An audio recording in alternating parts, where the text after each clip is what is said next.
What's up, everybody? My name is J. Raj, and this is the 2020 Visions podcast, where we always see the vision for shows, movies, video games, comics, wrestling, and more. And I'm glad you're here. Today, we got a few things to discuss. First, it's going to be regarding the recent events on Daredevil Born Again, RIP Vanessa.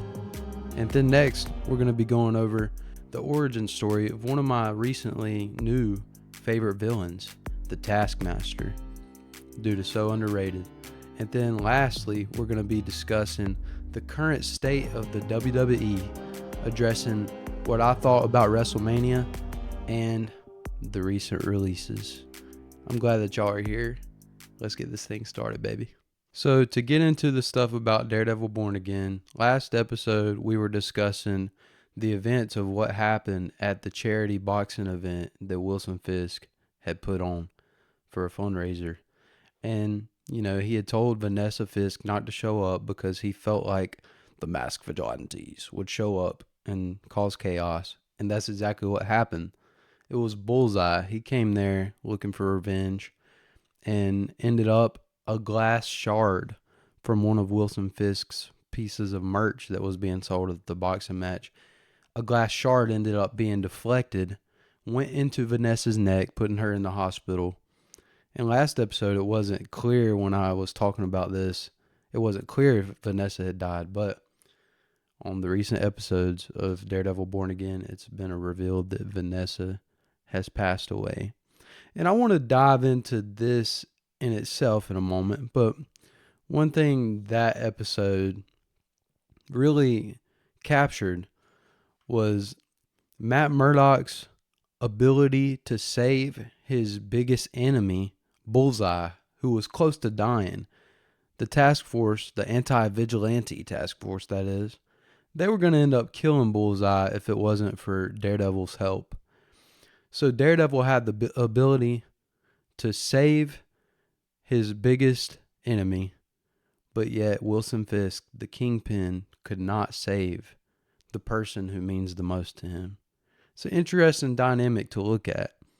And one thing we did see when these events happened at the boxing match was as Daredevil tackled Bullseye out of the arena, he's running down, they're both running down the sidewalk, and from some broken glass, you can actually see, and this is confirmed by producers of the show, the Watcher is watching them. And with this being such a street level story, it seems odd that the Watcher would be surveying the events of this. But that leads me to believe, what if the Kingpin losing Vanessa Fisk is actually a canon event for him? Because like I mentioned in the last episode, in the Spider-Verse movies, I got that nice poster behind me. The whole reason Kingpin ever got into multiversal tech was because he had lost Vanessa Fisk and their child. And he wanted to go into the multiverse to be able to get her back. So I mentioned this before. Could the Watcher, though, having surveyed this event, could that show that, Wilson losing Vanessa is a canon event? And maybe it is hinting that Kingpin might get into the multiversal tech in the future. That might be a reach. But the fact that him losing Vanessa is a canon event, I really believe that's so. But as far as Vanessa Fisk dying, so we went on to the next episode, like I said, not knowing if she was going to die. Kingpin stayed by her side at the bedside in the hospital, holding her hand, just talking to so many doctors. He's desperate to see his wife come to. Her pulse is still going, but eventually she wakes up. But before that happens, it shows Vanessa Fisk. She's in a trance in her mind. She's having flashbacks to when her and Wilson Fisk had went out of country, and they're walking on the beach, and they seem like they're the happiest they've ever been.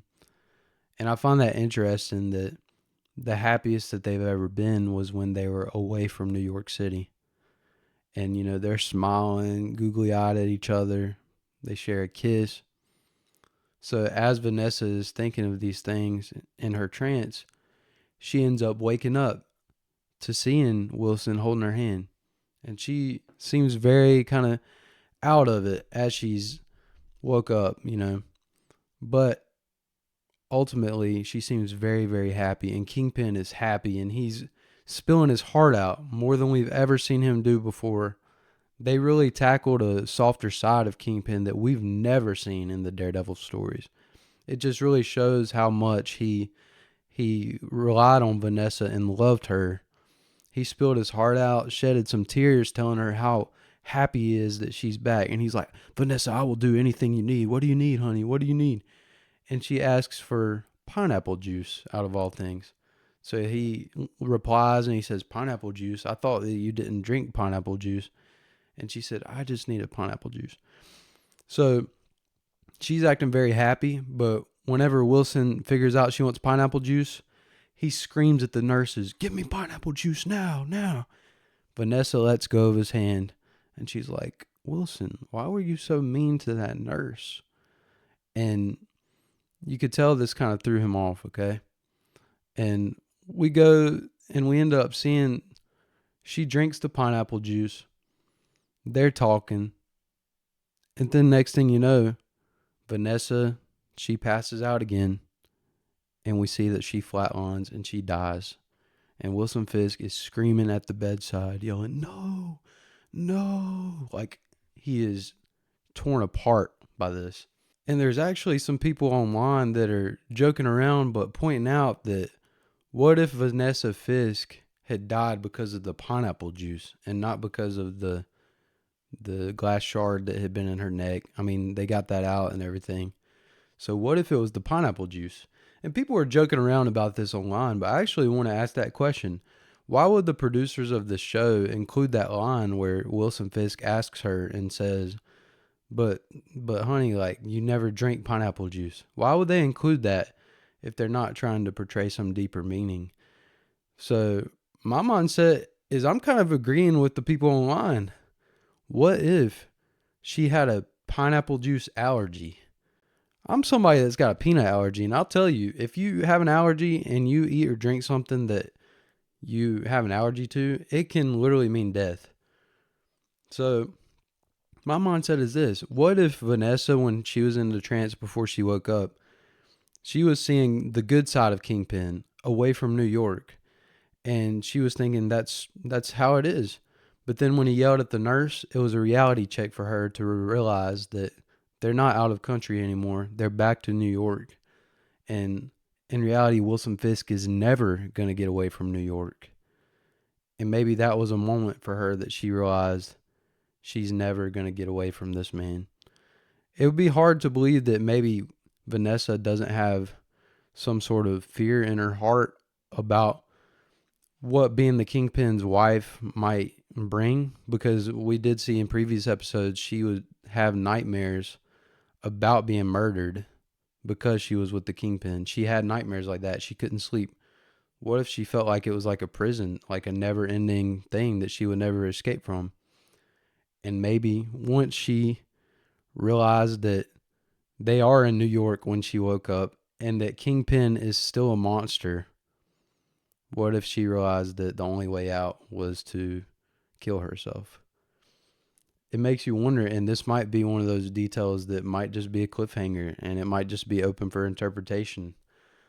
But that's kind of what I'm believing about it, and, we're going to see a monstrous side of Kingpin. We already did start to see that in his fight with Daredevil at the end of the last episode that had came out. But we're going to discuss some more of that. So like I said, we're going to see a monstrous side of Kingpin that we've never seen before. And I do want to talk about a quote from one of the previous episodes where Vanessa had actually asked Wilson Fisk. She said, how many more worlds do you need to conquer?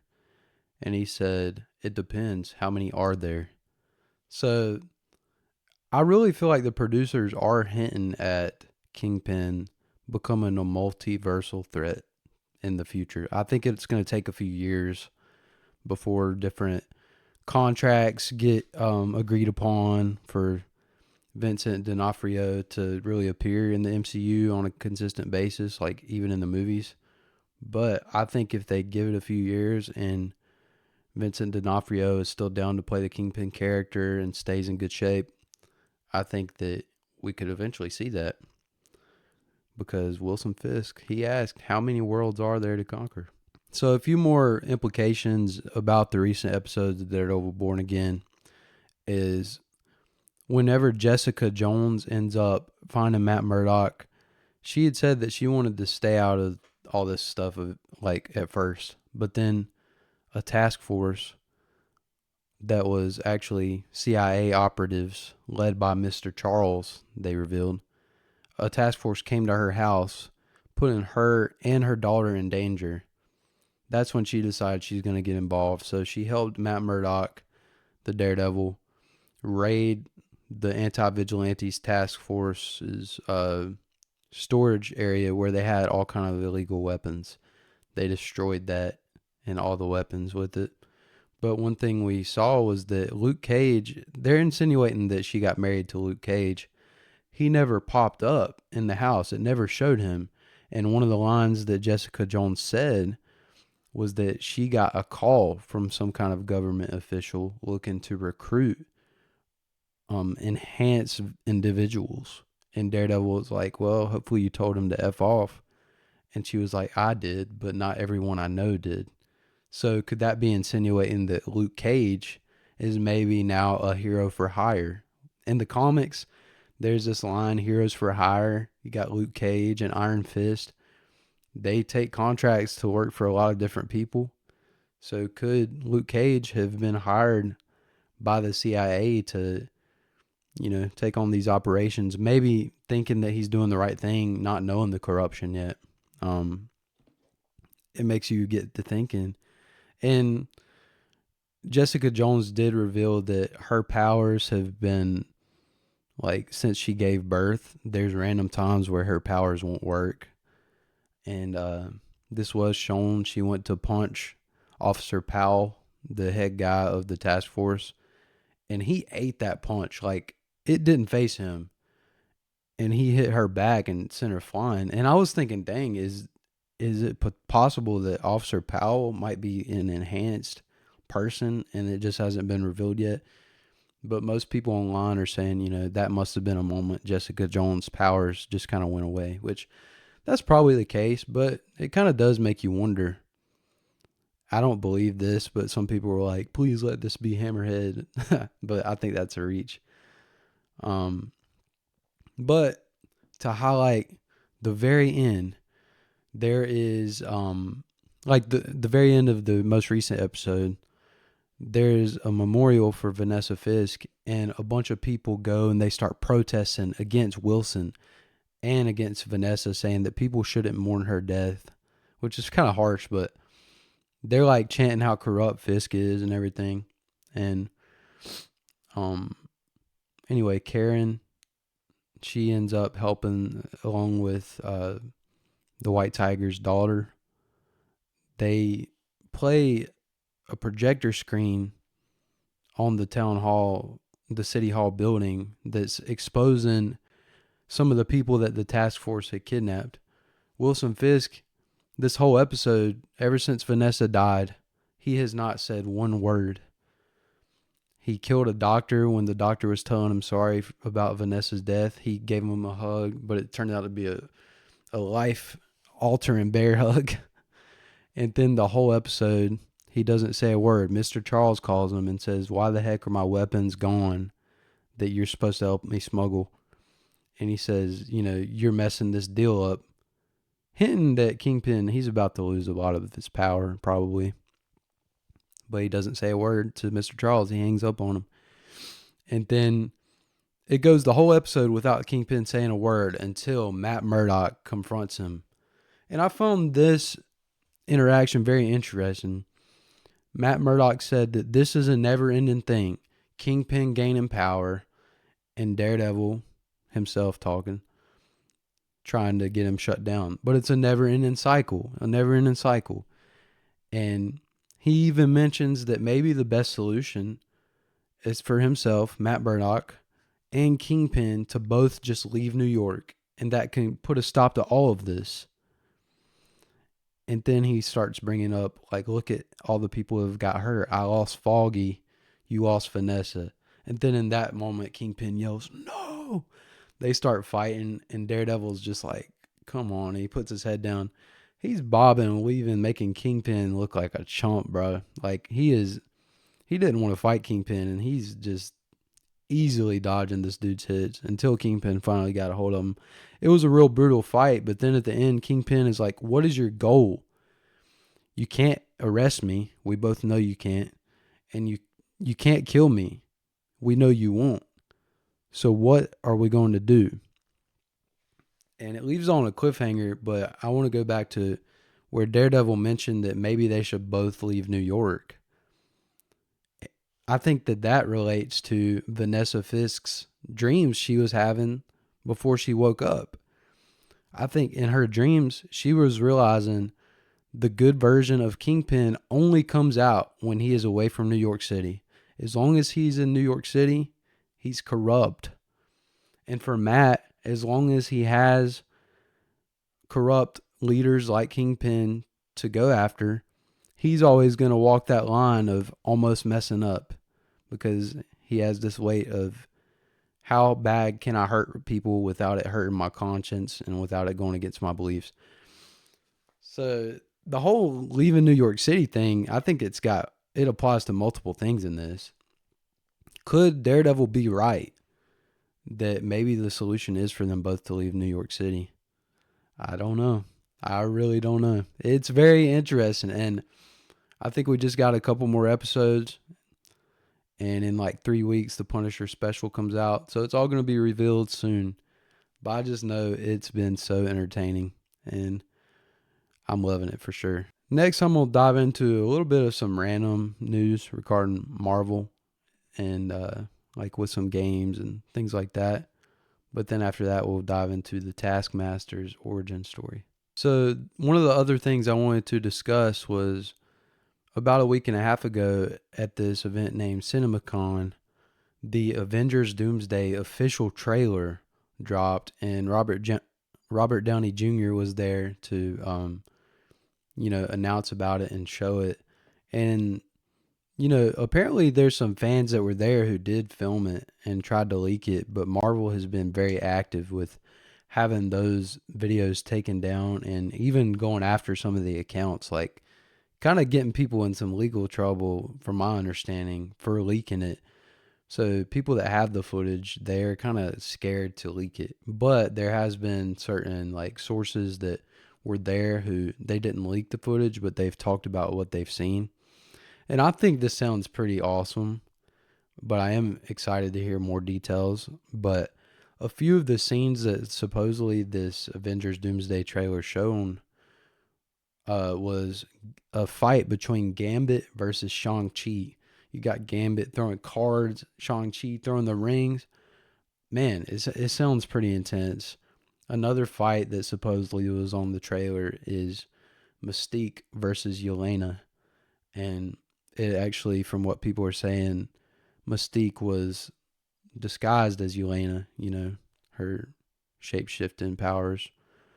And then she ends up, turning back to Mystique, and her and Yelena are fighting. And then another scene that people were saying is that Captain America and Thor are talking face to face, and Thor is like, no, like, this can't be true. This can't really be you. And then it shows Captain America lifting his hand up and Mjolnir coming to him, which confirms it for Thor that this is the real Cap.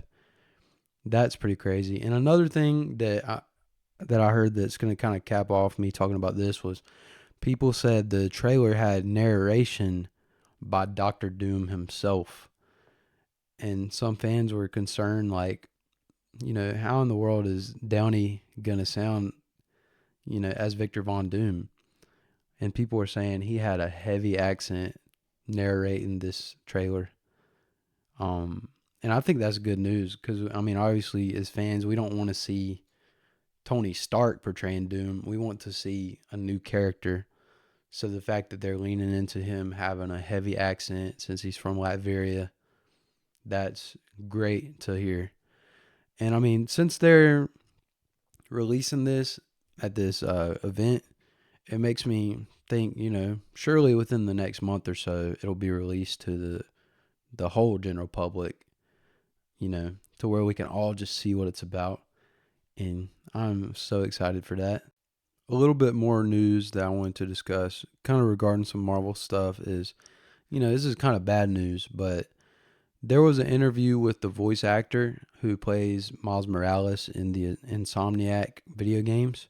His name is Najee. Oh gosh, what is his name? Yeah, Najee Jeter. I don't know if I'm saying his name right. But anyway, he's the voice actor for Miles Morales in those games. He confirmed that there was a Venom game in development by Insomniac, but unfortunately it has now been canceled due to the death of the voice actor who voiced Venom, Tony Todd. He passed away from cancer, and it just really made the plans for the Venom video game just to get scrapped, which it really stinks, but it is understandable. That's completely out of their control. And that's kind of what stinks, Sometimes things that are out of control happen, and it prevents projects from being released. Another thing that kind of relates to that is recently, we've been getting the Darth Maul Shadow Lord TV show that's shown like more in-depth look at Darth Maul between the events of the end of Star Wars: The Clone Wars and when he appears on the Solo movie. We've been getting a more in-depth look at that, and it makes me think of how years ago there was actually supposed to be a Darth Maul video game coming out, which years ago that would have gave us more light on Darth Maul as a character, because he was always so mysterious. Not a lot of people knew about him. And the game was supposed to be really violent, and it was supposed to be pretty epic. I mean, there was kind of some footage from it from when it was in development, and it looked crazy, but unfortunately that never dropped. But after seeing Darth Maul, the Maul Shadow Lord show, I just watched the recent episodes this morning. I just want more Darth Maul in general. So if they could maybe decide to actually drop a game with Darth Maul and just follow through with it, that would be great. I would love to see that. And, Maul Shadow Lord, the TV show, has been heating up. The episodes 7 and 8 that just came out, it actually did look at a flashback where Maul got kidnapped from Dathomir. It showed Savage Opress saying to Darth Sidious, "Please don't take my brother, please." And then it shows young Darth Maul being trained by Darth Sidious and getting electrocuted and tortured during his training. And it's revenge that's driving Darth Maul to stay alive and to keep going after the Empire. He wants revenge on Darth Sidious. And in the meantime, we have Inquisitors going after him, going after the people who are alongside him. And there's been some of the craziest fights you'll see. Some of the craziest lightsaber fights have been on this show, with Darth Maul going 1v2 against Inquisitors. It's peak, man. It's really sick. And it makes you wonder, is he going to get to the Empire, to Darth Sidious, to maybe get revenge? I have a bad feeling, though, that the show this season is going to leave on a cliffhanger. We only have 2 episodes left. Each episode's about 20 minutes, so only about 40 more minutes of screen time. And I just don't see it happening. I think that we're going to see him maybe walk into a room where Sidious is there, and then I think the show's going to go off and they're going to leave us on a cliffhanger. I hope not, but that's just what they would do, I think, and I guess they'd wait till season 2 to maybe dive into it, but I guess we'll just have to see next Monday. So, yeah. But one thing I do want to say about Star Wars is, we've seen with the most recent trilogy, they introduced these new characters like Rey and Kylo Ren, Poe Dameron, or whatever his name is. And there's Snoke and what's her name, Captain Phasma. like, don't get me wrong, those characters, they did have some cool moments, but the storytelling for the most recent trilogy, it was very sloppy. It just felt like they didn't really know what they were doing with it. And then to undermine the sacrifice that Vader made by throwing Palpatine over at the end of Star Wars Episode 6, to undermine that by saying somehow Palpatine returned, it just did a major injustice to the old Star Wars movies. But one thing we've seen with Maul Shadow Lord is that Star Wars can't go wrong with, well, I mean, maybe they could, but it's hard for them to go wrong with showing more background of the already existing characters. Like, we're seeing some of these blank spaces get filled in for Darth Maul. There's so many books that talk about some of the characters that they could bring on screen. So some of the people that I think it would be cool to see, in more Star Wars projects, some of the older characters will be, I would like to see Yoda in his younger days, maybe going after some Sith. I would like to see what kind of stuff he was into, if he ever struggled with being tempted to join the dark side. I would like to see that. I would like to see more about the bounty hunters. I like, as far as like Jango Fett and like Boba Fett. I'd like to see Cad Bane explored more. Um, I'd also think it'd be cool to see like maybe a movie about Obi-Wan Kenobi, showing that time between when Anakin was a kid and when he appeared on Attack of the Clones. They said that, he was being trained for 10 years. Can we see maybe more storytelling hashed out in that time period between episodes 1 and 2? I don't know. There's so many like just time frames that could be expanded even more for the fans of the Star Wars universe. And it really gets you curious.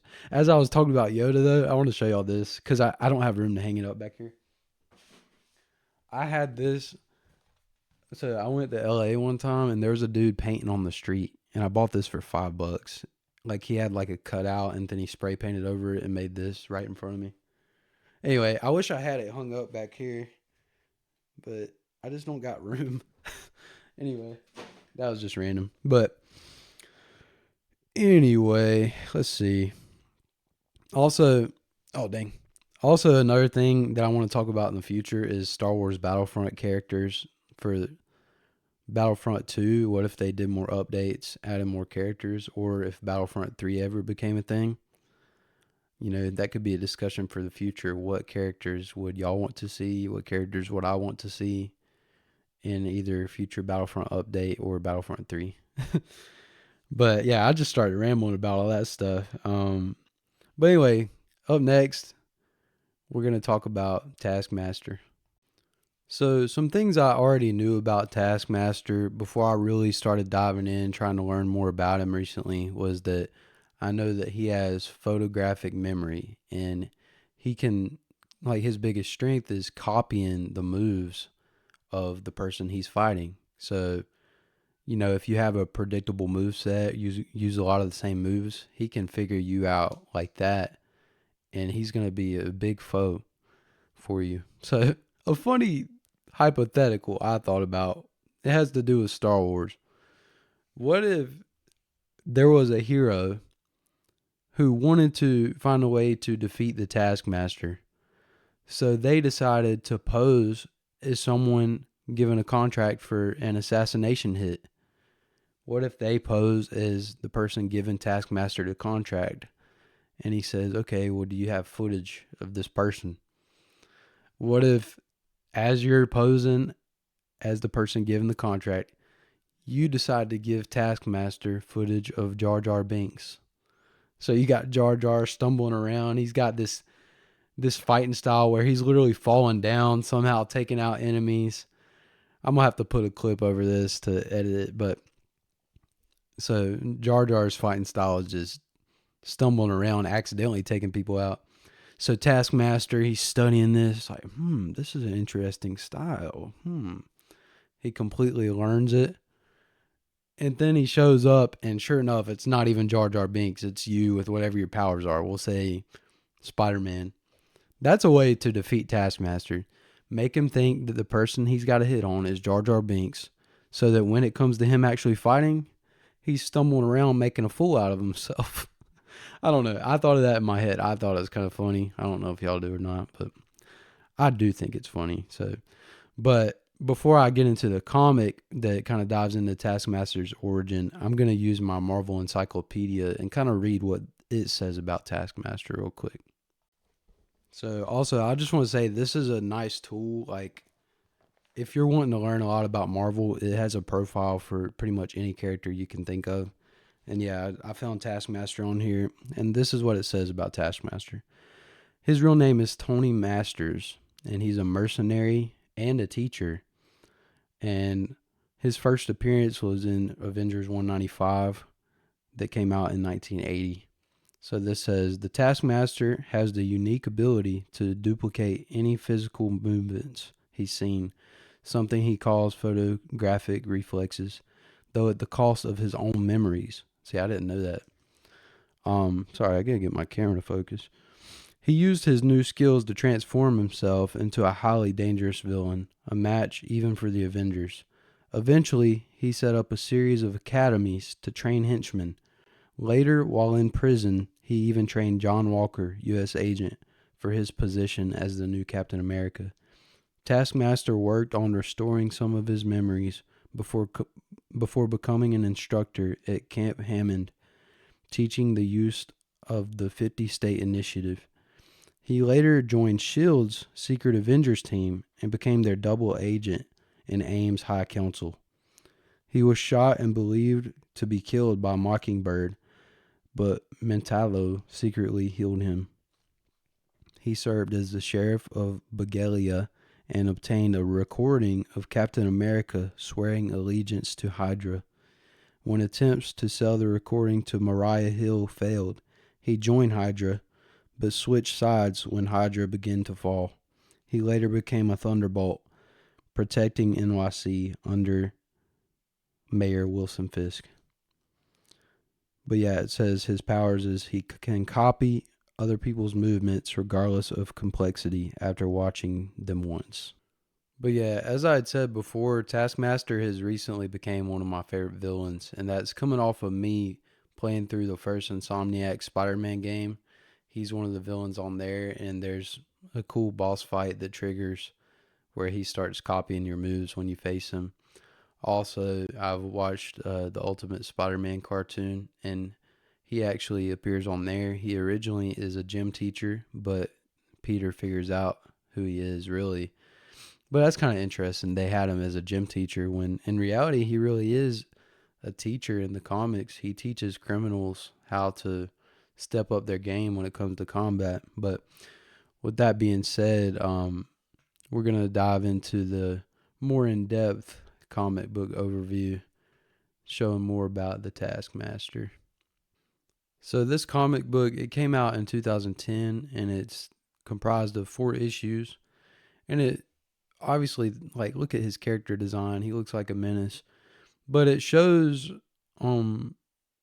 Taskmaster eating at this restaurant, talking to this girl, and then all these mercenaries end up coming after him. And it shows all these groups: the Cyber Ninjas, the Black Choppers, the Secret Empire, the Trench Coat Mafia, the Legends of the Living Lightning, the Militiamen, and the Sons of the Serpent. They all start coming after Taskmaster, and it's revealed that literally all the members from these groups he has helped teach in the past their combat. So this is literally students going after their teacher because there's a hit on his head for pretty sure $1 billion. And so it just really shows him, showing them that the student is never going to surpass the teacher. And he puts a smackdown on a bunch of guys from all these groups, but he knows they're going to keep coming. And like I said, he was eating in this restaurant when they came after him. There's a waitress who's very friendly with him, and they saw him talking to her, so they end up thinking that she's working with him. So they're deciding to go after her as well. And he shows her that. Originally, she's like, "Why are you bringing me along with you?"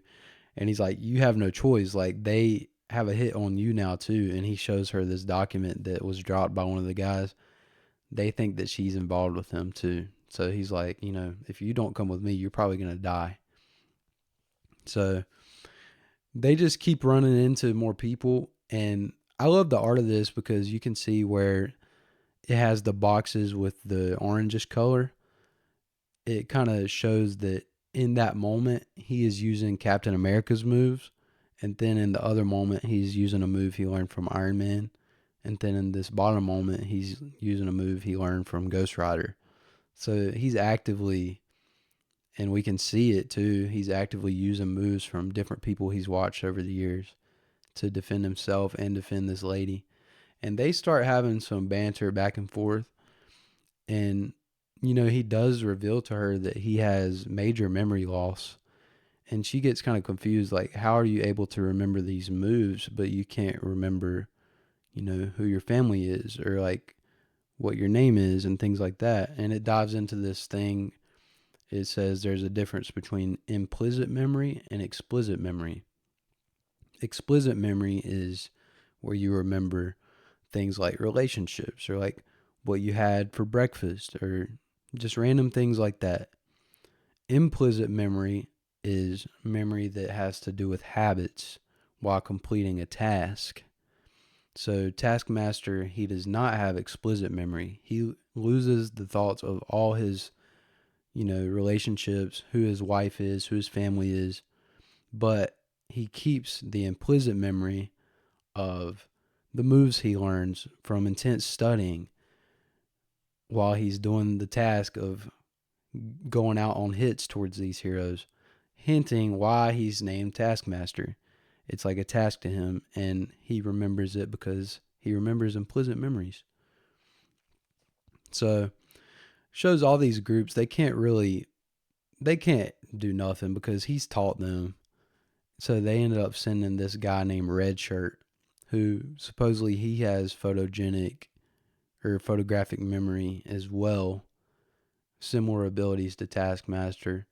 So they're going to send him to try to go after him to kill him for this $1 billion hit. And somebody disrespected him, making fun of his name, and he just freaking chops their head off. And it kind of lets you know that this dude ain't joking. Like, he ain't going to take no jokes.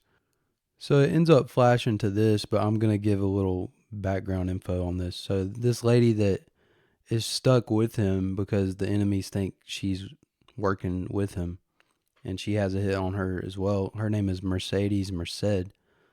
And basically, Taskmaster and her, they got some banter back and forth, and he starts really developing feelings for her.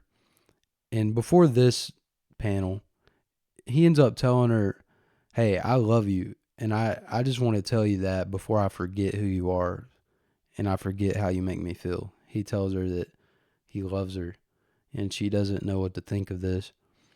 But then it flashes forward to this panel where he's starting to end up catching some inconsistencies in the things that she's telling him.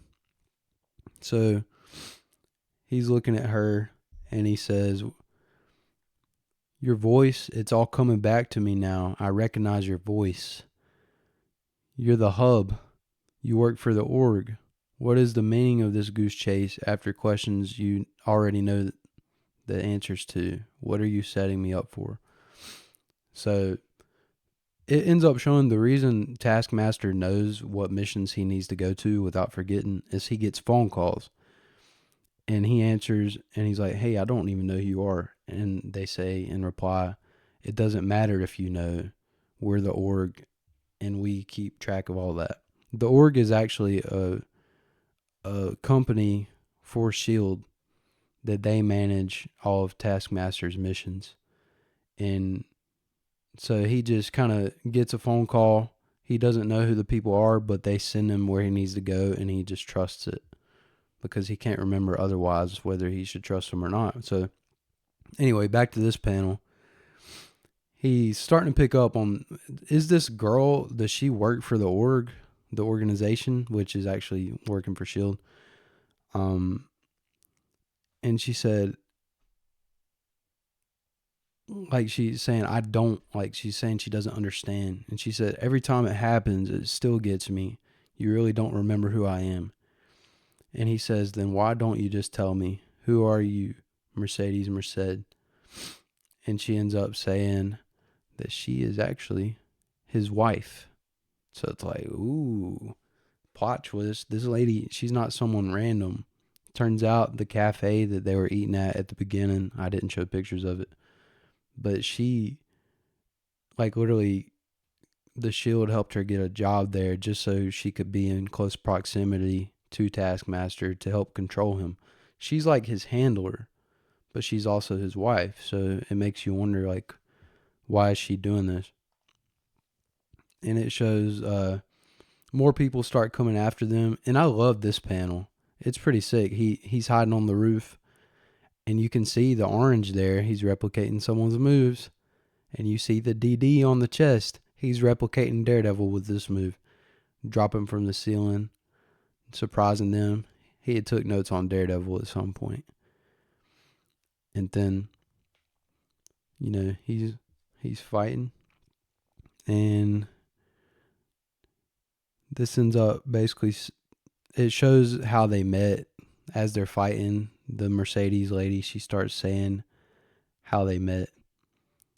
And apparently they used to dance to a Beach Boys song that Taskmaster would listen to or Tony Masters would listen to for 3 hours at a time. And he's getting flashbacks. He actually remembers that they were in love and they used to dance to this Beach Boys song. But then the red shirt shows up, kicks him in the face, and you can see right here Taskmaster pulls out a move from the Iron Fist. But then the red shirt puts his hands on Taskmaster's wife and he says, you know what? I'm about to throw all the moves I know you at once. And because the red shirt, he also has photographic memory, Taskmaster realizes, you know, that the only way to combat that, like, because typically someone with photographic memory, their weakness is that if someone has an unpredictable style, then they have more likelihood of beating someone with photographic memory. Well, Taskmaster, out of anger, he's like, I got to stand up for my wife. He throws all kind of different moves at this dude and beats him down pretty good. And, you know, just keeps on showing him, laying the smackdown on this guy. And basically it ends up showing that after they escape, Taskmaster's memory is wiped.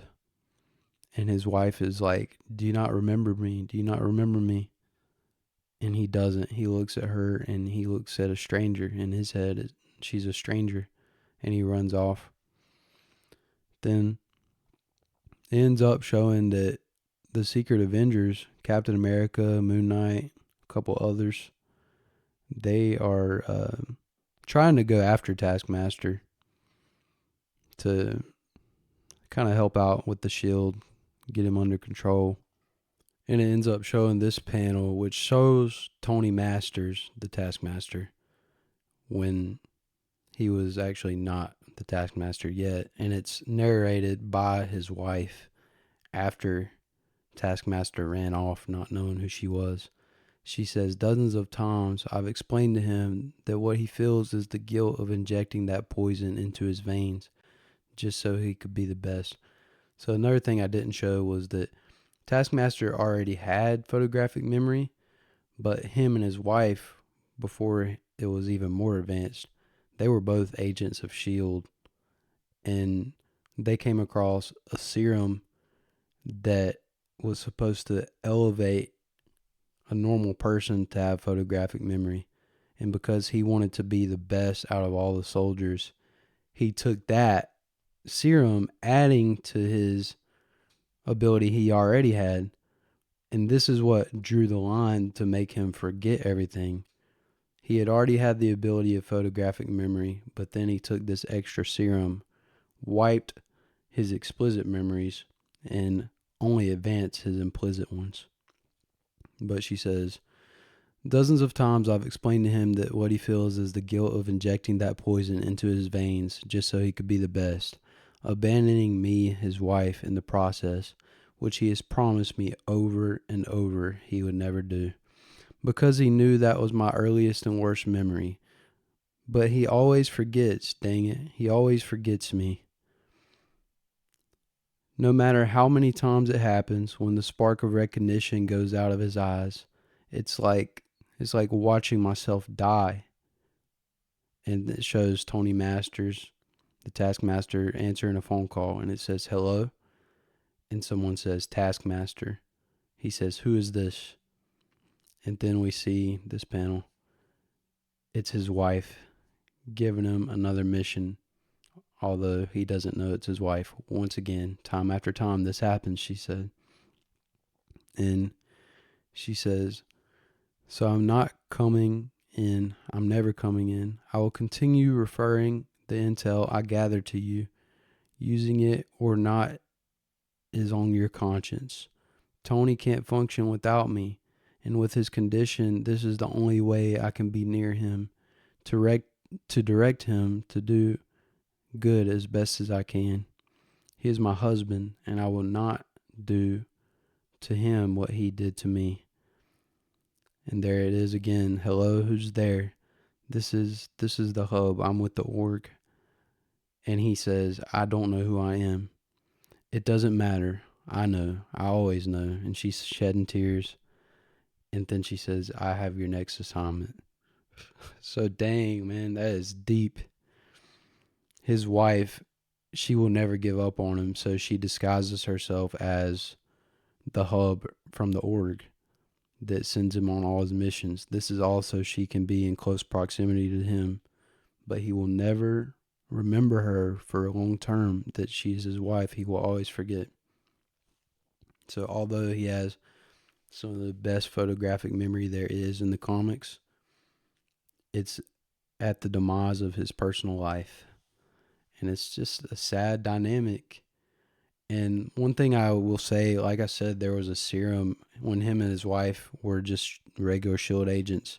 They found a serum, and because he wanted to be the best soldier, he took the serum hoping it would just advance his photographic memory.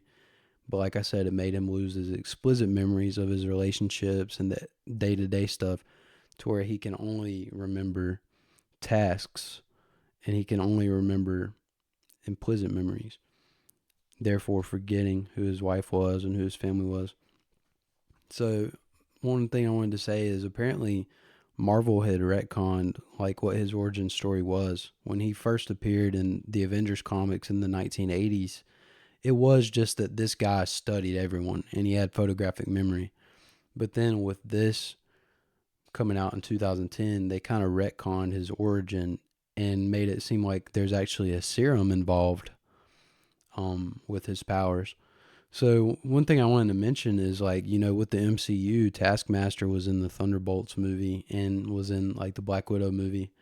And it's like a girl portraying Taskmaster, and it's kind of like one of Marvel's fumbles. Like, they could have portrayed Taskmaster so much better and they didn't. And then she was killed off at the beginning of the Thunderbolts movie. And you know, I actually came across a rumor this week that supposedly Marvel is considering bringing the Taskmaster back. I would hope it would be a repackaged version. But what I was going to say is, if Marvel, the MCU, was to lean in towards the side of this, that maybe it's a serum involved with the powers, they could say that someone new is taking on the mantle of Taskmaster.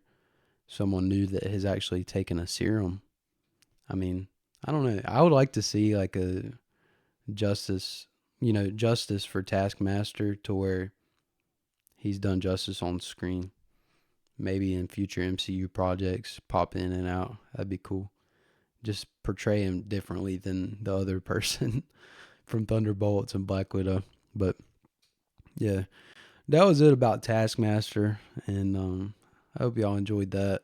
So now that we read that sad comic, I'm about to go into the WWE news regarding like my thoughts of WrestleMania and the releases. But one thing I want to explain: The reason that I include both comics and WWE wrestling stuff in my podcast because in a way they kind of go hand in hand with each other, in my opinion. I mean, everyone knows now that wrestling is scripted. Like, sure, these guys really are skilled athletes. A lot of them are skilled in actual wrestling holds, but in reality, they're playing a character. Most of the people on wrestling have killer physiques. They have very interesting characters. Right now, we see in Penta on my shirt. I mean, it looks like a comic book character. And here's an example of how I feel like they're similar. I could look at the Taskmaster, think, man, this dude, he's an underused character. I wish he would pop up in a longer term storyline against Spider-Man, for example. I could say that. The way it applies to wrestling or is similar, I could look at Penta. I could be like, dang, Penta's just in the IC title division. Penta needs to go after Roman Reigns. Like, Penta needs to push. Like, me talking about Taskmaster, this is basically me saying that Taskmaster needs a push. And because the storytelling in WWE, honestly, it kind of reigns supreme over the actual wrestling. And comics is just storytelling, and you root for these characters. I think that applies to wrestling as well. So that's the reason that I talk about both of those, because I feel like they go hand in hand.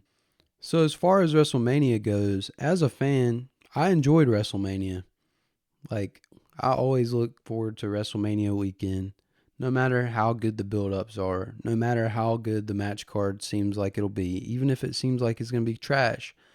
As a fan, I always enjoy WrestleMania weekend. It's kind of like just an escape. If you had a long week or you're going through something, WrestleMania weekend gives you something to do to kind of take your mind off some things. So as a fan, I enjoy it, but I want to say there's a difference between me as a fan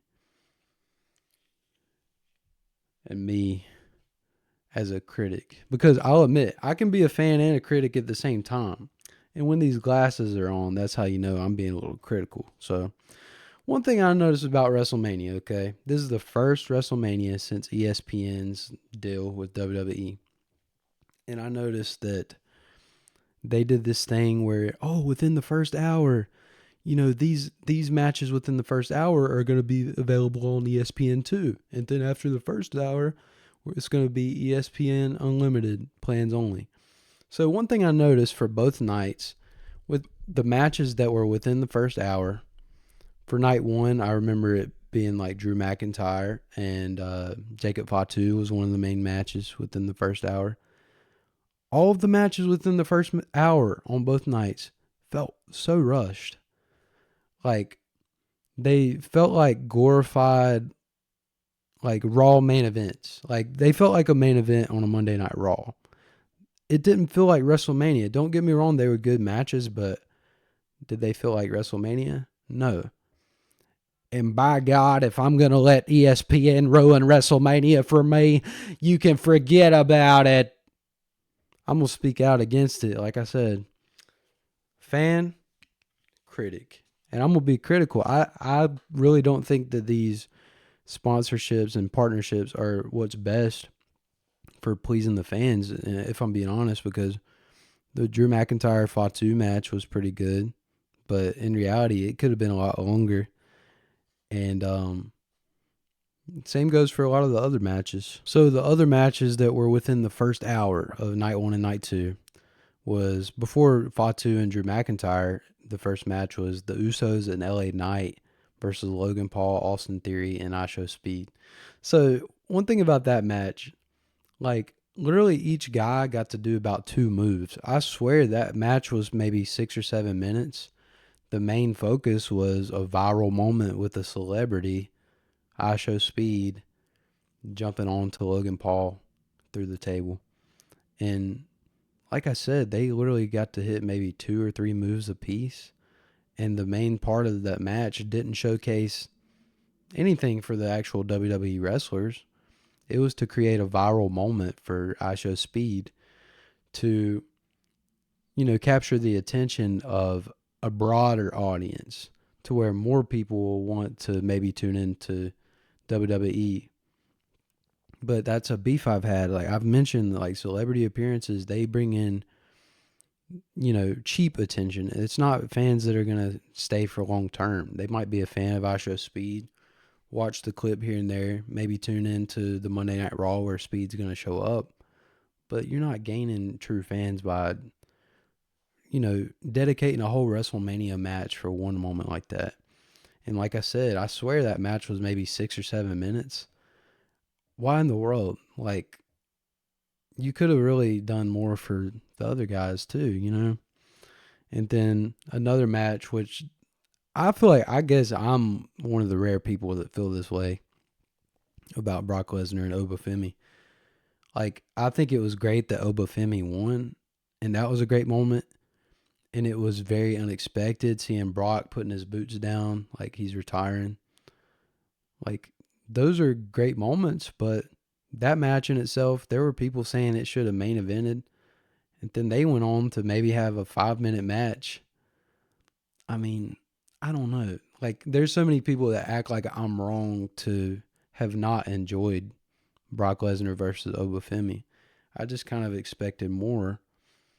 But that just shows you that all of these matches that I've mentioned were within that first free hour on ESPN2. Woohoo! Like, and they all ended up being so short. They just felt like a glorified Raw main event. But I'm going to talk about, some of the other matches that in moments. One moment that stood out to me and a match that stood out to me was Gunther versus Seth Rollins. It was a banger of a match. Like, it really was good. Like, those two are technical geniuses. Like, but then you got Braun Breaker returning, spearing Seth Rollins. And that's the thing. He ended up going down to the ramp at the end, and he charged down the ramp, which was like 100 yards. In WWE, they got all the special camera angles, looking at it a certain way. They wanted this to be another viral moment because apparently that's all WWE cares about nowadays is viral moments. And Braun Breaker jumps into that crazy spear, and oh my gosh, his arm hit Seth. Literally his arm. And Seth goes flying. It's like, bro, that was an epic fail. Y'all invested so much time and effort to get all these angles right just for your viral moment to fall flat. Like, that spear was probably the worst spear I've ever seen in my life. This is what tackled Seth Rollins, just the arm. Ugh. Like, come on now. Stop. They need to stop caring so much about these viral moments. That's my critical mindset about it. Another critical thing, if I'm being a critic, okay, is like the Liv Morgan entrance for her match with Stephanie Vaquer. And that's also another match that was way too short. It was such an odd ending. It was like, they really just ended that like that. Like, it felt so anticlimactic, and it felt like, what are they doing with Stephanie Vaquer? They build her up to be so big, and then you're not going to have her kick out of that oblivion right there. It just felt like the ending fell flat, and they gave probably more time to Liv Morgan's new entrance. It's like they're trying to act like this is High School Musical or something. They gave more time to that than the actual match from what it seemed. I mean, I didn't time it, but it was just awkward. Don't get me wrong. The song, I think it's growing on some people, but like, are we more focused on the theatrics or the storyline, capitalizing on the storyline? Because to me, it seemed like they're just wanting more attention for the entrance. And also, that's just something funny I can be critical about is, they treating it like a musical. Even Rhea Ripley coming out to her theme song, she's like, just wording every word. This is my brutality. Like, the whole way down. Just, like, she's not interacting with any fans. She's not giving a mean mug. Like, she's just singing her song, and I'm just like, can WWE wrestlers stop singing their songs and just let the crowd sing it if they want to? I don't know. To me, that was a little cringy. Even though I am a Rhea Ripley fan, and her and Jade Cargill like exceeded my expectations. Um, but another kind of beef, a little bit. It's not really a beef. That's a reach. And I'm gonna take off the glass for this one because I actually was a fan of this. Was Roman Reigns and CM Punk? That match was unbelievable. Like, it was great. Um, I am a little concerned though because as a fan, I think it's exciting when you see the champion on a weekly basis, and that's something CM Punk would be bringing to the table. But he did lose the championship to Roman Reigns. And I've seen it before. Like, I've seen it during COVID, Roman Reigns as a part-time champion. And I'm just kind of nervous. Like, is WWE going to go after that kind of thing again, having a part-time champion? I hope not, because, like, us fans want to see the title defended. Like, we want it to be like that. We don't want to see a title defense every few months. Like, so I guess that's just something we're going to have to see about. And let's see, another moment that I wanted to go back to is Brock Lesnar retiring. I had theories that, Gunther is going to like have his favor cashed in to like from Paul Heyman. It's going to be him retiring Brock, but I actually do believe Brock Lesnar is gone for good because there's reports from backstage that him taking off his boots and stuff was completely unplanned. And I can see that, Brock Lesnar going out his way. Like, I mean, he's Brock Lesnar. What are you going to do about it? So, that's kind of wild if that was unscripted, and Brock Lesnar is a legend. I think some people online, they talking about crying and stuff like that, seeing it. Me personally, it's like, okay, I respect it. Like, Brock Lesnar's a legend, but I didn't feel like I was about to cry because he's somebody we already just rarely see. So to me, he already felt like very part-time. I mean, I don't know. Just respect though. Great career. Like, I've enjoyed just like I feel like the stakes of a match go up whenever he's involved, so it makes for some exciting stuff. I don't think his last few years have been very good personally, but people are gonna hate me, bro. Oh man. Let's see what else I got. Um so the Raw after WrestleMania, something that was kind of neat was uh Ethan Page had his Raw debut and he faced Javon Evans, and I'm excited about Ethan Page being involved now because he's like a technical wrestler. His character work is great, and he's a heel, but he's a smart heel. Like, you've seen him kind of, he was smart with the way he convinced Rusev into, beating up Javon at the end. So I'm excited to see what they do with Ethan Page. And another thing is Jacob Fatu. He appeared and challenged Roman Reigns. Fatu wants to face Roman Reigns for the title. And Roman Reigns, he's kind of hinting at bringing the bloodline back together. And he's saying that at Backlash, if he beats Jacob Fatu, that Fatu has to acknowledge him. And the Usos are involved with this. It seems like they're forming the bloodline again. But I'll be honest, I don't see Roman Reigns losing the title this soon. And I also don't see Jacob Fatu acknowledging him. So my mindset is, what if they bring Zilla Fatu in? And then, Jacob Fatu loses but doesn't acknowledge Roman. And then Zilla Fatu comes in getting some help. Then we'll have Zilla and Jacob Fatu versus Jey Uso and Jimmy Uso in the future. I think that could be pretty sick. And also, eventually, Obafemi called out Roman Reigns, saying by the end of the year he wants to go after him, which, if they handle that right, that would be absolutely sick. And that would be similar to when Brock Lesnar came in the WWE. He was the next big thing, and he went on to beat The Rock, another member of the Bloodline, for the championship. I could see Obafemi doing that. So, and another thing, the repercussions for Braun Breaker, like getting involved with Seth Rollins and Gunther's match, is what if Gunther maybe preferred to just get a clean win? Maybe Gunther wanted to show his dominance, and Braun Breaker getting involved kind of kept him from doing that. Could we maybe see Gunther and Braun Breaker clashing in the future? That's something I'm looking forward to maybe seeing. So here's the thing. I've said some things that most people probably wouldn't agree with regarding my wrestling takes and my opinions. But so look at this. I had some guy on TikTok. So I put a comment on TikTok with one of my opinions for wrestling. And some guy commented saying, if you actually believe that, you're not a wrestling fan. What?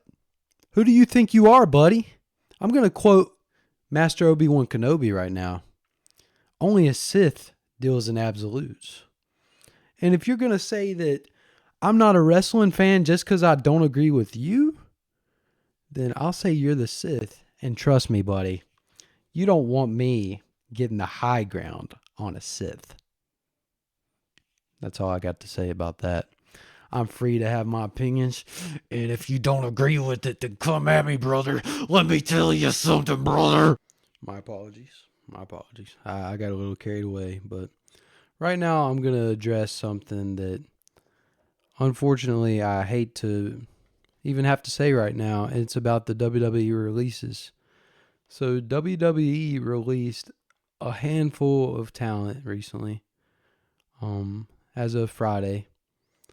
And some of the releases include Aleister Black and Zelina Vega, the Wyatt Six, the Motor City Machine Guns, and Kairi Sane.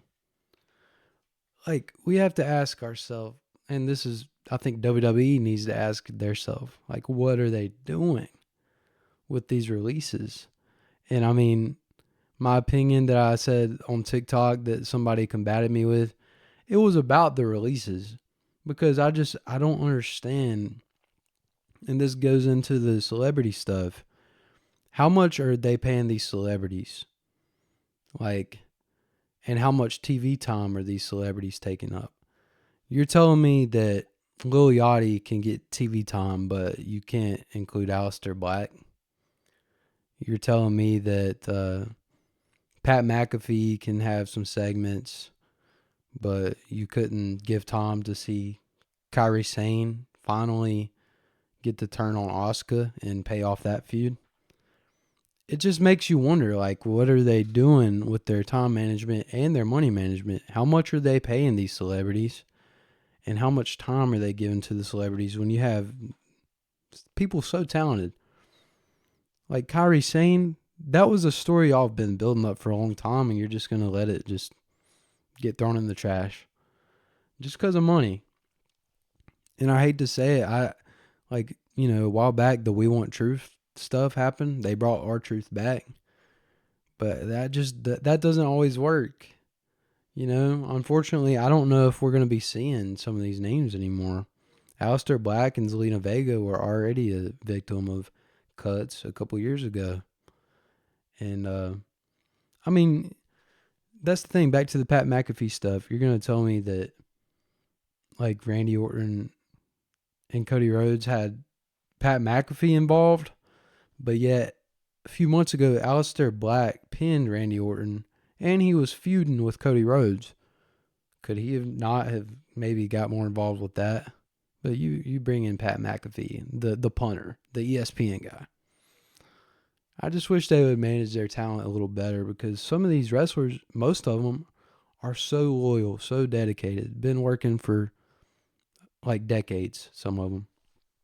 I don't know, it's just kind of disrespectful. And it makes me think of back in, I want to say probably 2021, during COVID. I mean, The Fiend, like, his character was so over. And it's just like WWE didn't know what to do with him. And, he ended up having a championship match against Braun Strowman. And like 2 weeks later, they released The Fiend. And I remember being a fan, just being heartbroken, because I tuned in every week to see The Fiend.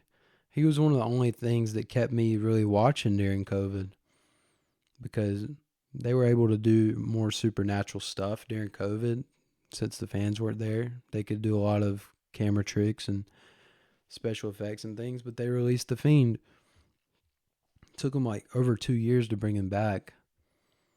I don't know. That didn't make sense to me. He was like one of the leaders in the merch. like selling t-shirts, selling masks. I don't know. I just wish I could get into the mindset of some of these people making these decisions over the years. And a lot of people were saying, it's the TKO people's salary.